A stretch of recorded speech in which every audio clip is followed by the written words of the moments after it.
Good Sunday evening, meteorologist Steve We're here starting off the forecast with Hurricane Fiona as it has made landfall earlier this afternoon across Puerto Rico. And unfortunately, it's been a rough afternoon and will continue to be a very rough night across the island, where last time I checked, the island in its entirety was out of power. So flooding rains continue.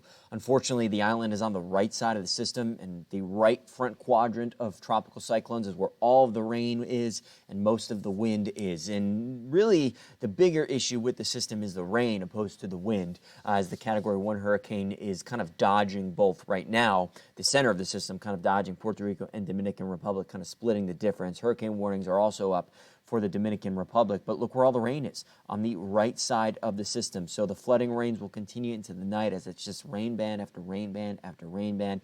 You got to remember that these tropical cyclones are kind of living and breathing entities. They are made up of hundreds and hundreds of individual thunderstorms just reinventing themselves every 45 minutes. So the flooding will continue into the night, as it will be another rough night for those across the island. The rainfall rates, or the rainfall amounts, I should say, are rivaling that of Hurricane Maria. The system technically not as strong as Maria, but the amount of rain rivaling that of Maria.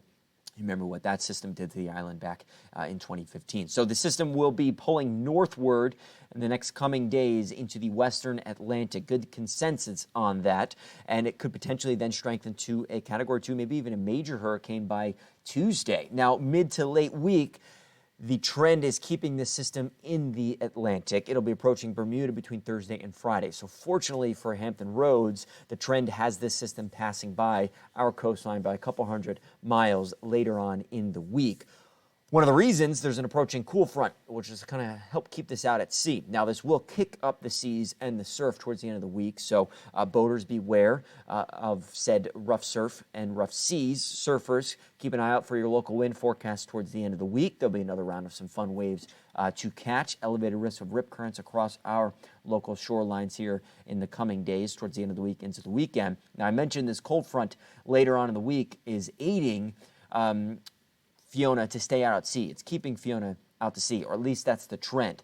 What's also going to come from this front is a better blast of some autumnal weather. We're talking about a big switch up in our temperatures. Highs maybe only in the 70s towards the end of the week on Friday and Saturday, with some cool, refreshing mornings on tap for us. But until then, we've got some warm weather to contend with, similar to today. A lot of sunshine, beautiful day today, beautiful weekend. We're just going to start to add a few degrees to our afternoons as high pressure is sliding offshore, so we're going to be on the backside of it, developing a southwest breeze.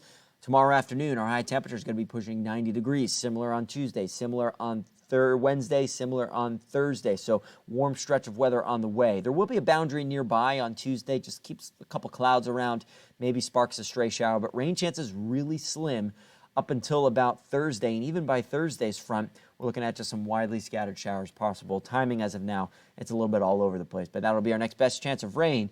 What we'll notice more, though, is a big switch up in those temperatures. Look at Friday and Saturday, looking pretty great. So if you love the fall weather, that's what you'll focus on. If you like the warmth, you'll enjoy the sunshine over the next couple of days. We'll have more in the forecast coming up later on Fox 43 at 10 o'clock, and then again at Wavy News 10 at 11. We'll see you there.